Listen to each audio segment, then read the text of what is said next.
아멘. 네, 오늘 말씀을 가지고 여호와의 소리가 라는 제목으로 말씀의 은혜를 좀 나누길 원합니다.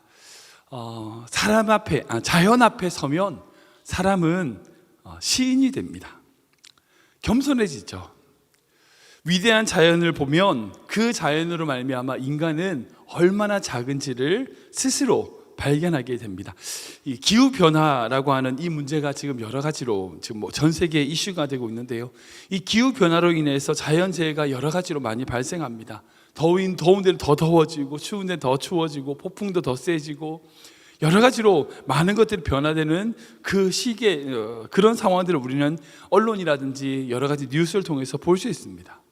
그런 자연재해 앞에 인간은요 아무것도 할 수 없습니다. 속수무책입니다. 비록 과학이 아무리 발전한다 할지라도요 자연 앞에 인간은 한없이 연약하고 보잘것없는 존재임을 느끼게 됩니다. 제가 그걸 가장 느꼈던 장소가 있다면 바로 저는 그랜드 캐년에 가서 그걸 정말 실감했던 적이 있어요. 혹시 그랜드 캐년을 다녀오신 분이 계신지 모르겠습니다. 정말 한번 꼭 기회 되시면 다녀오시면 좋을 것 같아요. 정말 그곳에 제가 딱 도착했을 때에 제가 느낀 것, 내가 얼마나 작은 존재인가 라는 것이었습니다. 끝없이 펼쳐져 있는 그 광경을 보고 있으면 정말 하나님 앞에서 내가 얼마나 작은 자인가, 이 자연 앞에, 하나님 만드신 이 자연 앞에 내가 얼마나 작은 자인가를 깨닫게 됩니다. 그래서 사도 바울은 그 위대한 자연을 통하여 하나님을 발견할 수 있다라고 로마서에 기록하고 있거든요. 우리 로마서 말씀인데 한번 읽어볼까요? 같이 읽겠습니다. 시작. 창세로부터 그의 보이지 아니하는 것들 곧 그의 영원한 능력과 신성이 그가 만드신 만물에 분명히 보여 알려졌으나니 그러므로 그들이 핑계하지 못할지니라. 아멘. 하나님이 만드신 이 자연을 바라보면 하나님의 영원하신 능력과 하나님의 성품, 그 신성이 분명히 보인다는 거예요. 분명히 드러난다는 겁니다. 자연을 바라보면 하나님이 얼마나 위대하신 것을 느끼게 되더라는 거죠. 그뿐 아니라 다윗은 그 자연을 보고 또 이렇게 고백합니다. 시편 19편인데요 같이 읽어보겠습니다. 시작. 하늘이 하나님의 영광을 선포하고 궁창이 그의 손으로 하신 일을 나타내는도다. 아멘. 하늘을 바라보고 있으면 그 하늘이 하나님의 영광을 선포할 뿐 아니라 하나님이 하신 일들이 그 하늘에 있다는 거예요. 오늘 시편도 마찬가지입니다. 오늘 시편을 자세히 읽어보면 자연재해 앞에 인간이 얼마나 연약한 자인지, 여기 보면 이제 여호와의 소리라고 표현되어 있는데 이게 어떤 천둥일 수 있고 어떤 자연의 어떤 소리일 수도 있는데 아무튼 그런 자연 앞에서 반복해서 내가 얼마나 연약한지를 반복해서 고백하고 있는 것을 보게 됩니다. 솔직히 인간이 자연을 잘 극복하는 존재죠. 이게 얼마나 강합니까? 자연에 대하여 얼마나 적응력이 높고 어떤 동물들보다도 잘 적응하죠. 그래서 50도가 넘는 사막에서 살아남는 게 인간이에요. 그래도 영하 20도가 넘는 늘 얼음밖에 없는 남극에서도 살아가는 게 인간입니다. 인간의 지혜로 그것을 뛰어넘죠. 그러나 그런 인간일지라도 하늘에 울리는 뇌성, 하늘에 보여지는 그 놀라운 하늘을 바라보면 간담이 서늘해지고 경건해지는 것이 당연하다는 거예요. 우리 현대인도 그런데 만약 그 다윗 시대에 그 자연 앞에 인간의 모습이 어땠을까요? 그 오죽했겠습니까? 천둥과 번개 그리고 모든 것을 삼킬 것 같은 폭풍, 회오리 바람 이런 것들 앞에 인간이 얼마나 연약한지를 발견하게 되는 그런 교과서와 같았을 것이라는 거죠. 그래서 오늘 시편은요 다윗이 그 온 천지에 울리는 하나님의 소리에 대하여 노래하고 고백하고 예배하고 있어요. 그래서 제가 자막은 준비하지 못했는데 1절과 2절 말씀 한번 읽어보겠습니다. 같이 읽겠습니다. 시작. 너희 권능 있는 자들아 영광과 능력을 여호와께 돌리고 돌릴지어다. 여호와께 그의 이름에 합당한 영광을 돌리며 거룩한 옷을 입고 여호와께 예배할지어다. 아멘. 이렇게 고백하고 있다는 겁니다. 하나님의 그 만드신 놀라운 자연 앞에 인간이 고백할 수 있는 것, 영광을 돌린다는 거예요. 주님을 예비한다는 거예요. 이것 말고 우리가 고백할 수 있는 것이 없더라는 것이 다윗의 고백이라는 겁니다. 근데 오늘은 그 중에서 이 하나님의 놀라운 자연 앞에 인간이 겸허하게 되고 하나님의 소리에 대해서 노래하는데, 이 소리가 어떤 소리인가 한번 좀 세 가지를 묵상해 보기 원합니다. 첫 번째, 하나님의 소리는 힘이 있는 소리예요. 힘이 있는 소리. 약한 소리가 아니라 힘이 있는 소리라고 고백하고 있어요. 이 하나님이 만드신 자연 앞에 하나님의 소리는 힘 있는 소리라는 겁니다. 우리 4절 말씀 읽어보겠습니다. 시작. 여호와의 소리가 힘이 있으며 여호와의 소리가 위엄차도다. 아멘. 사랑하는 여러분, 우리 하나님은요 분명히 고요한 중에 정말 세미한 음성으로도 말씀하실 수 있는 분입니다. 잠자는 사무엘을 조용히 깨우시는 하나님의 소리, 엘리야가 호렙산에 올라갔을 때의 세미한 소리 가운데 그 하나님, 엘리야를 부르셨던 하나님, 그 하나님이 우리 하나님이세요. 근데 그 하나님이 그렇게 조용만 하신가? 아니에요. 때로는요 폭풍과 같은, 뇌성과 같은, 병력과 같은 소리를 발하시는 분입니다. 이스라엘이 여리고 성 앞에서 외칠 때에 그 소리에 힘을 더하셔서 성을 무너뜨리셨던 분이시고요, 그리고 여호사밧 왕이 찬양하면서 블레셋 군대를 향하여 전진해 나갈 때에 그 찬양 소리에 힘을 더하여 천둥과 벼락 소리로 흩어버리셨던 분이 우리 하나님이세요. 우리 하나님의 소리는요 이 세상을 뒤엎는, 변화시키는 소리란 겁니다. 생각해 보십시오. 하나님이 이 세상을 무엇으로 창조하셨습니까? 말씀으로 창조하셨어요. 그 말이 무슨 말씀이에요? 즉 하나님의 소리가 이 세상에 편만하다는 거예요. 하나님의 소리가 이 세상을 창조한 것이고, 하나님의 그 소리가 이 세상을 편만하다는 겁니다. 하나님의 소리는요 우리에게 힘 있는 것입니다. 세상을 지으신 하나님, 세상 가운데 그 세상을 심판하시는, 우리 가운데 말씀하시는 그 힘 있는 소리를 듣는 자가 행복한 자가 될 수 있다는 거예요. 여러분, 우리를 붙들어주는 힘 있는 소리가 있다는 게 얼마나 감사한 거예요. 이 세상에 편만한 하나님의 소리가 우리를 붙들고 있다. 여러분, 이거보다 더 좋은 게 뭐가 있겠습니까? 정말 하나님의 힘 있는 소리를 듣는 귀한 성도님 되시기를 주님을 축원합니다. 두 번째 하나님의 소리는 어떤 소리냐? 진동시키시는, 흔드는 소리라는 거예요. 진동시키는 소리. 우리 8절 말씀인데 같이 보겠습니다. 시작.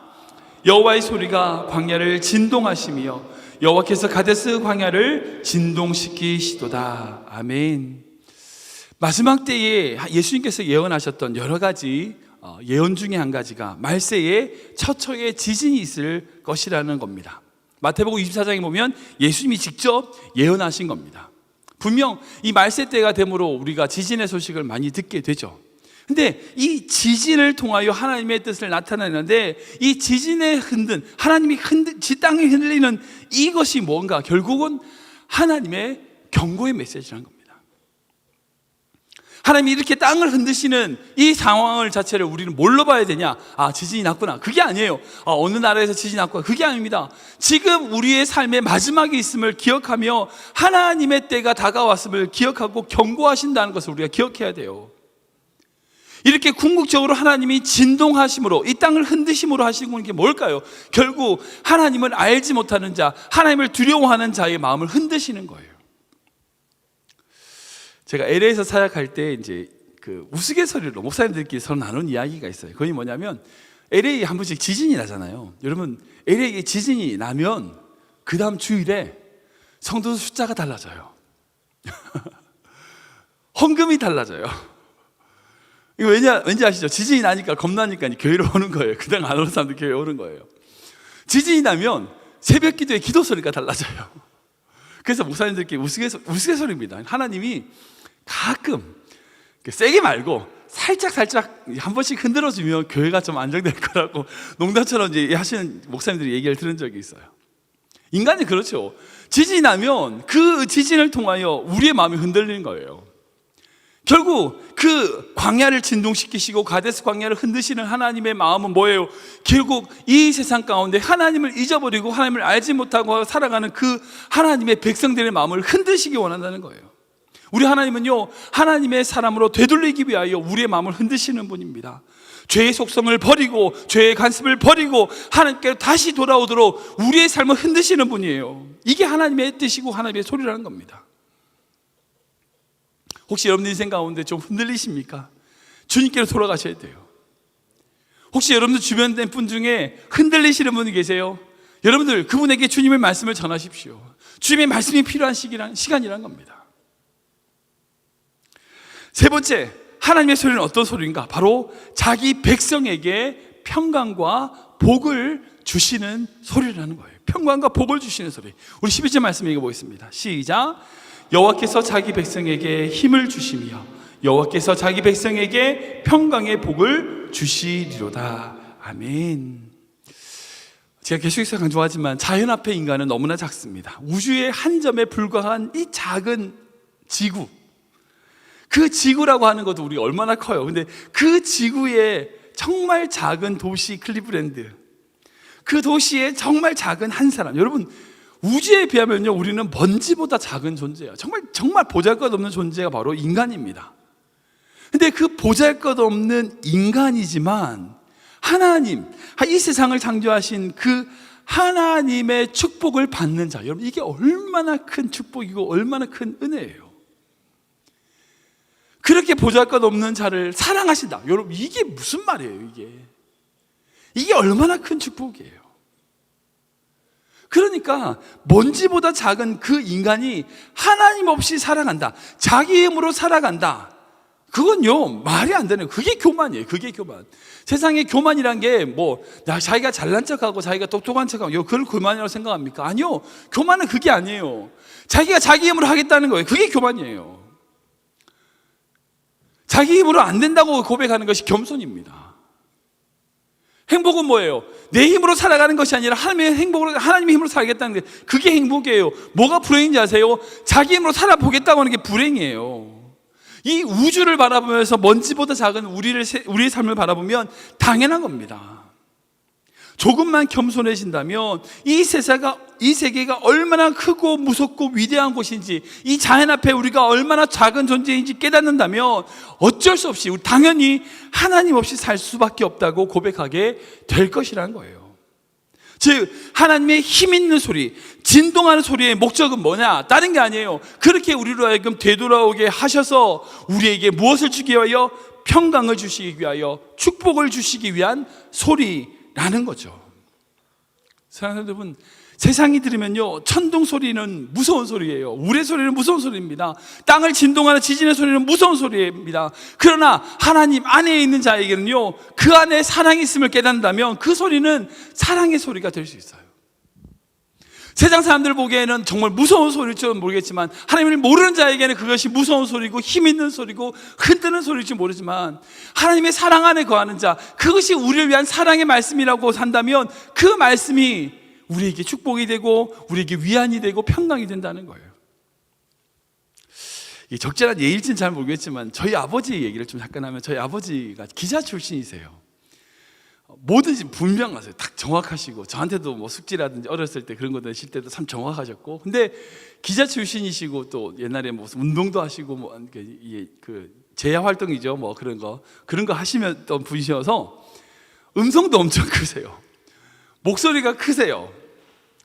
그래서 제가 어렸을 때 제 친구들이 집에 놀러 오잖아요. 그러면 저희 아버지를 보고 겁을 먹어가지고 말도 못하고 그랬던 적이 있었습니다. 제 친구들 어렸을 때, 초등학교 때 친구들이 집에 놀러 와서 저희 아버지 보고 막 겁내고 말도 못하고 그러지만 저는 그러지 않죠. 우리 아버지가 겁나진 않죠. 저희 어머니하고 처음 결혼하셨을 때 저희 아버지가, 어머니 식사 가져온다고 상을 들고 오다가 저희 아버지가 부르는 소리에 놀라가지고 밥상을 엎으셨다는 얘기가 들었어요. 아무튼 우리 아버지 소리가 엄청 크세요.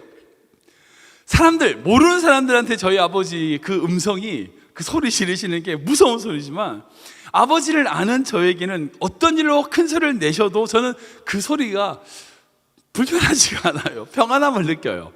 아, 또 소리 지르시는구나. 여러분, 중요한 건 그거예요. 여러분, 하나님에 대해서 얼마나 많이 알고 있습니까? 하나님을 알면요 지금 이 세상을 흔드는 소리, 하나님의 그 힘 있는 소리가 잔잔한 소리로 들려요. 그 사랑의 소리로 들린다는 거예요. 지금 다윗은 하나님의 그 위대하고 힘 있는 자연의 현상의 그 큰 소리 앞에서도 하나님의 성품과 마음을 읽고 있는 거예요. 우리에게 평강을 주시길 원하는 하나님, 우리에게 복을 주시는 하나님, 그 하나님의 소리가 있다는 거죠. 중요한 건 뭐예요? 우리가 하나님을 얼마나 많이 아느냐예요. 말씀을 정리하겠습니다. 세상을 창조하시고 지금도 이 세상을 운행하시고 모든 것을 주관하시는 우리 하나님을 의지하지 않으면요, 우리는 결코 이 세상을 살아갈 수 없습니다. 이 자연을 바라보세요. 우리가 우리 자연을 어떻게 이깁니까? 절대 이길 수 없습니다. 어느 순간 갑자기 무슨 일이 생겨도 우리에게 모르는 세월을 보내는 게 바로 우리잖아요. 그렇게 날마다 우리는 무엇을 해야 되냐? 그 하나님의 소리를 의지하고 나아가는 자 되어야 된답니다. 교만은 다른 게 아니에요. 자기 힘으로 살려는 게 교만입니다. 자기 힘으로 살려고 하는 자체가 교만인 겁니다. 불쌍한 중에 제일 불쌍한 사람, 교만한 사람 중에 제일 교만한 사람이 누구냐? 바로 자기 힘으로 살려는 사람입니다. 하나님의 소리 앞에 잠잠히 주님을 바라보면서 주님만을 찬양하면서 우리의 작음을 알고 하나님의 크심을 발견함으로 그 속에서 하나님이 주시고자 하는 평안과 축복을 바라보는 자, 여러분, 그게 복된 자예요. 그게 복된 자예요. 그것이 다른 말로 하나님을 예배하는 자라는 것입니다. 하나님께 영광 돌린다는 것은 다른 게 아니에요. 우리 인생 가운데 내 힘으로 할 수 없음을 고백하고 하나님이 나의 모든 삶에 주관하시는 것을 올려드리는, 여러분, 그 인생이 복된 인생인 줄 믿으시기 바랍니다.